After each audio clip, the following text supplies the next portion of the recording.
Hello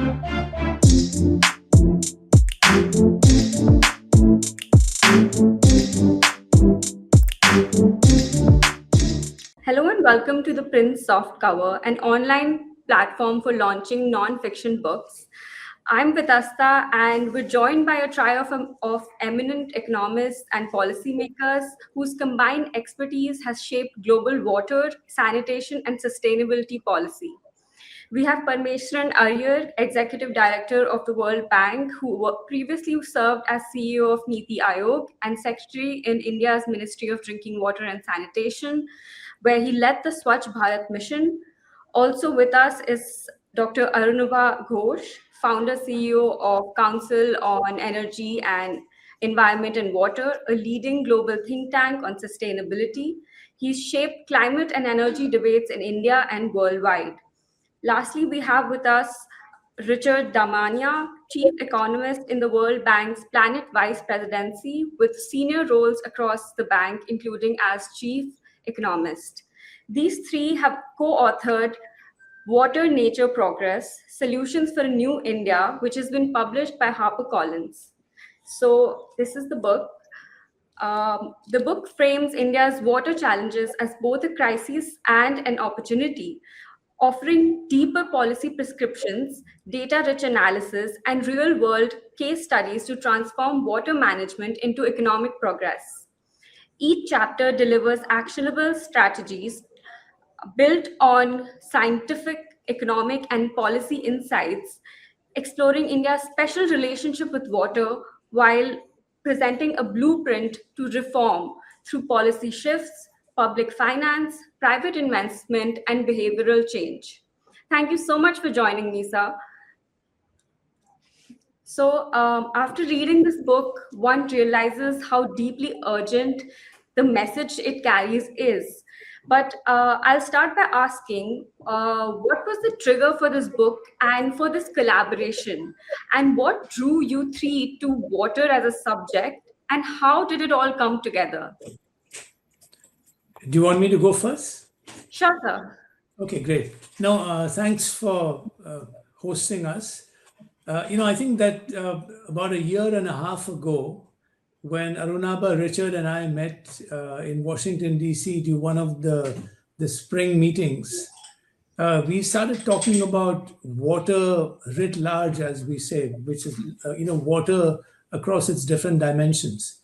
And then we realized that given the water challenges, but also the opportunities in India, it was time to think about a book which looked at water from a new lens.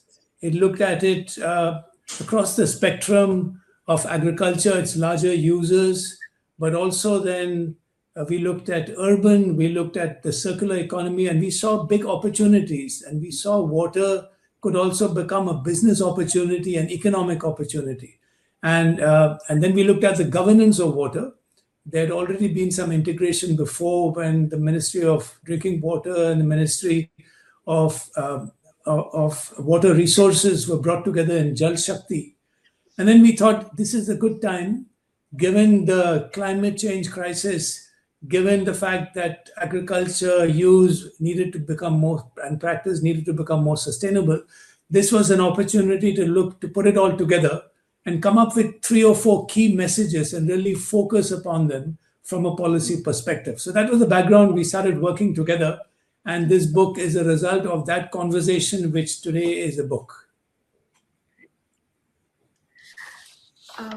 So, sir, moving on, the book, as you said, calls for a fundamental change of mindset, recognizing water not just as blue, as the book mentions, but also green and even gray and black. So why was it so important to make this distinction, and how does it bring everything together under one ambit for some real transformation to happen?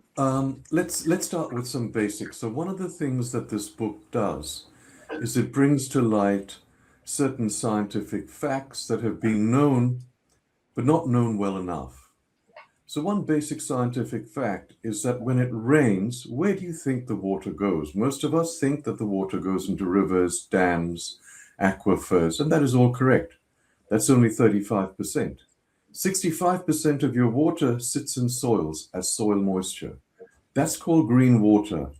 If you ignore that, and when you're thinking about water management, you only focus on the blue part, you're not going to optimize your resource. You're not going to use it as well as you possibly could. And it turns out, as you go through the book, this has profound implications.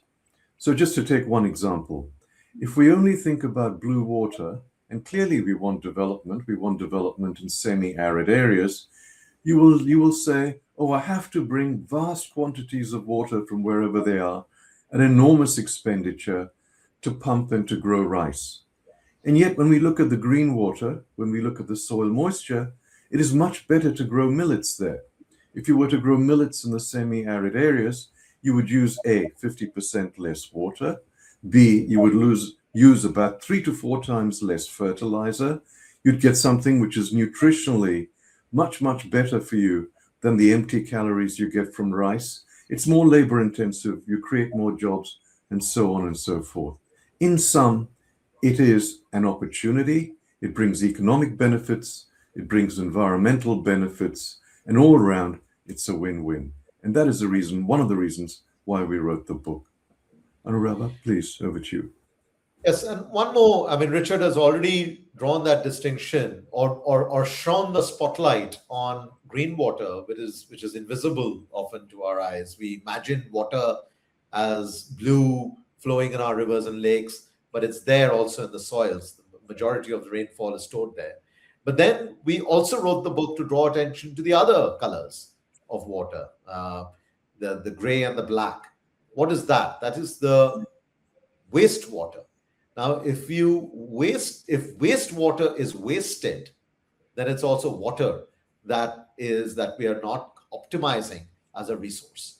In India today, less than 40% of our sewage that is generated in the cities, it has treatment capacity. But in actual de facto terms, only about 28% of the sewerage is getting treated. Out of 500 odd cities that we've evaluated, only 8 cities actually reuse any of that retreated water. So this is wastewater that is getting wasted. The black and the gray water that also has new uses, whether it's in cooling of power plants, or whether it's cooling of data centers, or it's in using that water for horticulture or for urban landscaping, and so on and so forth. So the idea of drawing attention to blue, but also green, but also gray, but also black water is to demonstrate that in a country that has 18% of the world's population, but only 4% of freshwater resources, we do not have the luxury to waste any of these colors of water. But in fact, we have a huge opportunity to drive our economy while making our economy also far more sustainable by embedding water and nature within our progress. That's why we embarked on this journey, and that's why the book is called Water, Nature, Progress. And I found the concept of paying attention to black and gray waters very, very compelling, because the book tackles used water head on, noting how, as you mentioned, sir, that only a very minute part of wastewater is treated and even less is being reused. So one of the most compelling things the book does is reframe this wastewater as from a liability to a genuine resource, and how it is being used as biogas, as fertilizer, or even economic opportunities. So how does that mindset shift change things, and how do you make sewage treatment financially attractive to governments and even private investors? And even if we relate to that, you have also mentioned about a circular water economy mission. So what would that look like on the ground? So let me start that, and then I will turn to Param and Richard on financing and on the governance reforms needed. But you see, for any city in India, it doesn't have large it doesn't have the luxury of large fiscal room. And so to build sewage treatment plants, it's an expensive proposition. Often that capex is missing, or the city government is unable to raise the bonds to meet that capex requirement. What we found was, if we actually converted wastewater into something that could be reused and therefore could create new revenue streams out of it, you actually create a new economic opportunity. And our estimation that we put in the book is that in India, creating this circular water economy is a $25 to $35 billion opportunity, both on the investment side, but also on the revenue side. And as you rightly pointed out, the revenue can come from the use of the water, the treated water for other purposes. It can also come from the fertilizer that is generated. It can also come from the energy sources that are generated as a result. This then gives the city administration the opportunity to pull in the private sector, to attract that investment and create the circular water economy, and also offer, we estimate, at least an employment opportunity of over 100,000 people. But this requires administrative change, behavioral change, and let me turn to Param to address that. No, I was just saying that Arunabha spelled it out very clearly on the economic opportunity of a circular water mission and the reuse of treated wastewater. Now, just again from a governance perspective, one of the challenges in India is what we call the missing middle. These are the peri-urban areas where traditionally basic services, especially water and sanitation, have been neglected, because rural India has got a lot of attention. We have had major programs and missions like the Swachh Bharat mission, the Jal Jeevan mission, which have made very good progress at scale. And urban India has its own sources of revenue. We have municipal administration. We have 4,000 urban local bodies in India. But again, one of the focus areas of the book, as Arunabha mentioned, is to look at decentralized wastewater treatment, something which we call fecal sludge treatment plants. And again, this is both a challenge and an opportunity, because given that only about 28% of wastewater, municipal wastewater, is treated, the remaining wastewater typically is extracted from septic tanks when they overflow. And then usually there is little control over where the wastewater, this black water, is dumped. And it also leads to pollution. So taking that challenge into an opportunity, if you decentralize the treatment so that the vacuum trucks can go to a local fecal sludge treatment plant, they don't have to travel more than 10 to 12 kilometers. And we have seen this in all our different takes on wastewater. Then again, you can treat that to a certain standard, and then it can be used, whether it's for horticulture or whether it's for cooling plants and so on. So we see this as a big opportunity, which is why we talk in the book about a circular water mission. And again, we're also looking at the future of the Swachh Bharat mission. And we've also written in the book about an SBM, a Swachh Bharat Mission 3.0, focusing on peri-urban areas, again, to cover this gap, which then turns into both an economic but also an environmental opportunity.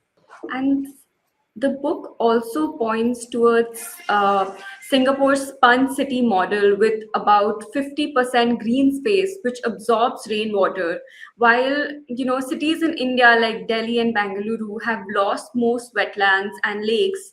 So why haven't Indian cities pursued such a nature-based retrofit, and which one do you think could pioneer it? Part of it is an information issue.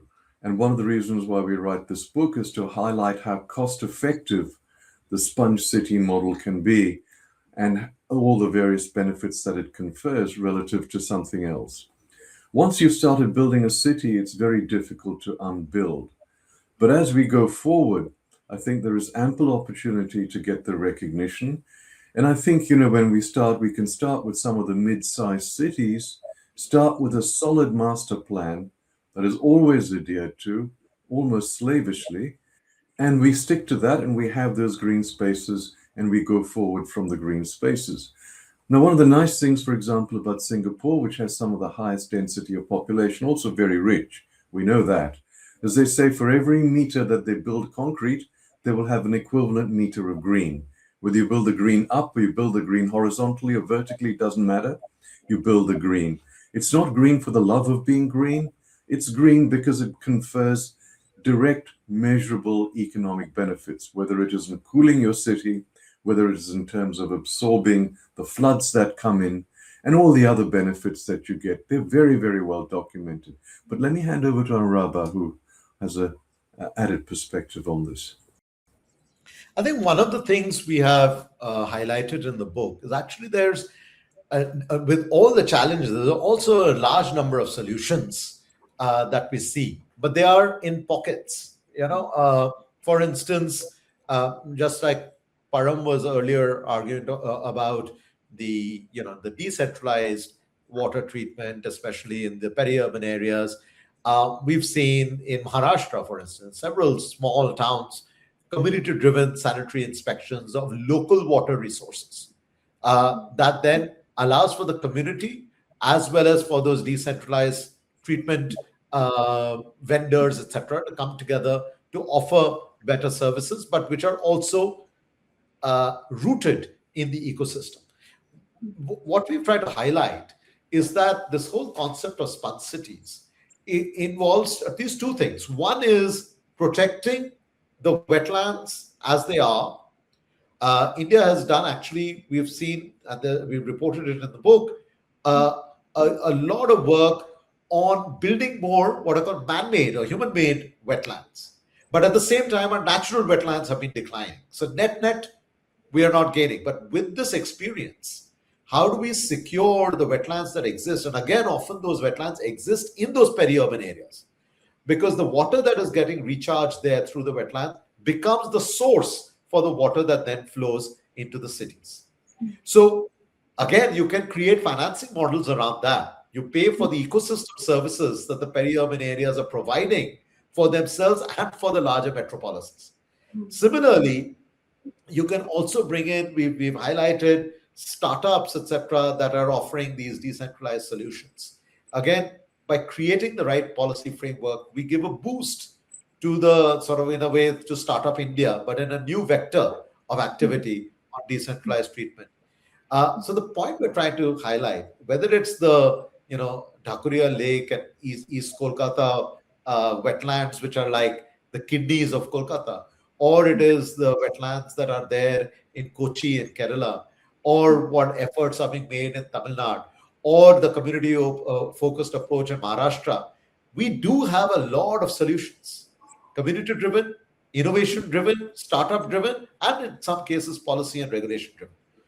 The purpose of the book is to try and highlight the framework within which all of this can be scaled up, so that collectively as a society in the country, we realize that we have very much the solutions within us. We just have to shine a brighter spotlight on them. I'm glad you brought out the example of Maharashtra's case, because when you're working so deeply with on the ground, and the book also covers several such detailed examples, like Andhra Pradesh training 10,000 farmers as local champions, or Vishakhapatnam's large sewage plant. So in the midst of your research, what surprised you the most, and what reshaped your view of India's water challenges? In one word, resilience. I don't think we've answered that question in the way you've posed it in the book, but now that you have posed this question, for me, one word, resilience. Again, we are a water, in many parts of our country, we are water stressed. And yet we are battling a number of crises simultaneously. And those are also the various grand challenges that we've highlighted. There is water stress, there is climate variability, whether it's too much, too little, too polluted water. There is excessive use of water in agriculture. At the same time, there is urban mismanagement, and yet somehow communities are figuring out solutions. But the flip side of that is that if you don't create the right frameworks to scale up these solutions, there is a risk of at an individual scale or at an individual community scale, you become more sanguine. Uh, but collectively, we fail. And it is to avoid that collective failure that we need these approaches, these missions that we put forward. So if I can just comment on that note, on the mission mode, I think, this is another important lesson we have learned in India, I'd say over the last decade or so. The importance of getting into what Arunabha referred to mission mode to deliver large scale programs. And we have had several examples of this, whether you look at the Jal Jeevan mission, which has covered more than 80% of households connections in rural India, which is a phenomenal achievement. Whether you look at the mass behavior change movement of the Swachh Bharat mission, where people switched from open defecation to using household toilets. I think it's that mission mode, setting a time period, setting clear objectives, putting that governance and implementation experience mechanisms together. I mean, these are examples which we have learned from, which can be applied to these practices which Arunabha was referring to in order to scale up. I think that's really important. And let me just briefly refer to the importance, the political economy of this. One thing we learned, this is both a top-down and a bottom-up approach. During the Swachh Bharat mission, we spoke about the 4 Ps which we learned during the implementation of this program. And the first P was political leadership.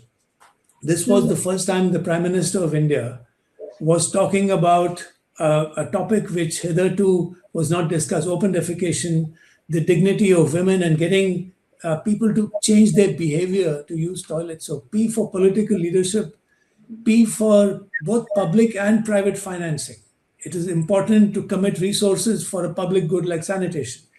The third P was partnerships, how the government at all levels, national, center, local, could partner with civil society, with NGOs, with school children to bring about this mass behavior change and make it. And finally, public participation, a Jan Andolan. So I think those lessons we have looked at, and we have discussed how that behavior change, which Arunabha referred to as well, can be brought about to trigger and take this resilience to scale. And when it comes to treating water as a scarce asset or as a natural capital, the book mentions that India spends $240 billion annually on water, mostly for farm subsidies, but delivers just $0.52 crop value per cubic meter, which is comparatively low to China's 1.8.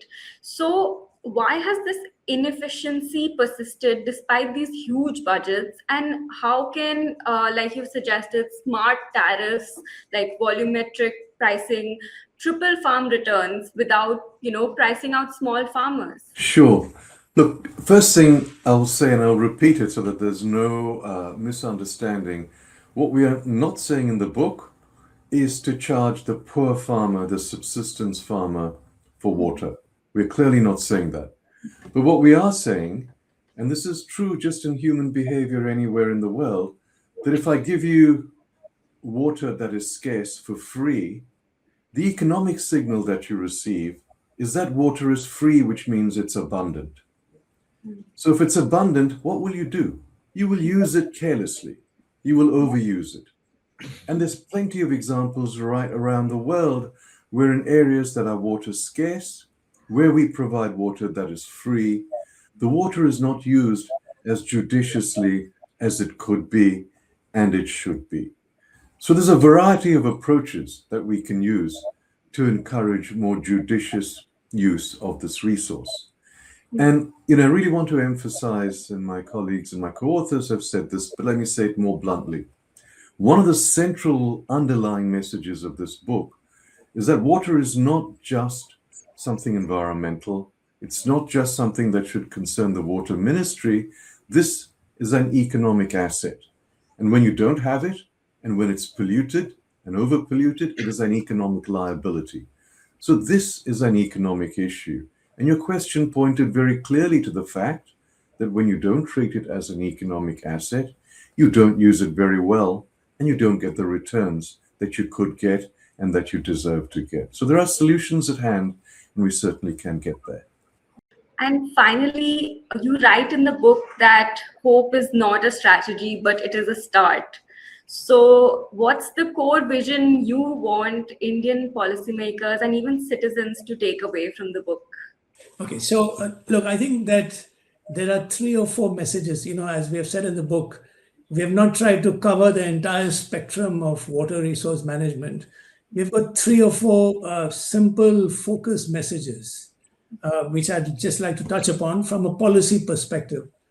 I think the first is a green water mission. As we have spoken about, Richard has described what is green water, why is green water management important. And we think it's really important to set up a green water mission and have it operate at all levels, at federal, at state, at local levels. And this will give a big boost to make agricultural production and productivity more sustainable, and it'll lead to economic benefits as well. The second is a circular water economy mission, which is discussing how are we going to take the issue of treating wastewater, converting into an economic and an environmental opportunity, and actually scale it up. So that's the second key message. The third is how do we address the missing middle, the peri-urban areas in India, which are, again, both a challenge and an opportunity. And then finally, I think we are talking about the importance of continuing the behavior change message for water, but also strengthening and making the governance of water more integrated. And actually, we've even discussed the possibility of creating a water commissioner in the Ministry of Jal Shakti who can actually look at water across ministries, across silos, and bring the different users of water together. So those are some of the important public policy messages coming out of the book. And if I could just add to that, and thanks for that question, because when we were writing that exactly that paragraph, what we had in mind was, when there is a crisis, then everyone is up in arms. It could be a drought in a farmland somewhere, it could be a flood in a city somewhere. But crisis-driven responses that emanate from bouts of despair are short-lived responses. They might be there because you're dealing with the acuteness of a crisis, but they're short-lived. And the mission-oriented approach, as well as the institutional reforms and innovations that Param was just referring to, gives us hope that we've got to look at the other side of this equation. It's not just about let's fix our water problems because we are in despair. We also have hope. As Richard just right now said, water is flowing through the entire economy. It is an asset, not just a resource, an asset for our overall economic development across numerous sectors. And if we can begin to flip that script in a way, away from crisis-driven responses towards thinking about mission-oriented responses, towards thinking about scale, the administrative capacity that India has to deliver things at scale, that's where the real excitement actually drove us to write the book, but also we hope the same excitement will flow into the administrative apparatuses as well as community at large. Well, those were the end of my questions. Thank you so much for speaking with me. Thank you for talking to ThePrint. Thank you. Thank you. Thank you.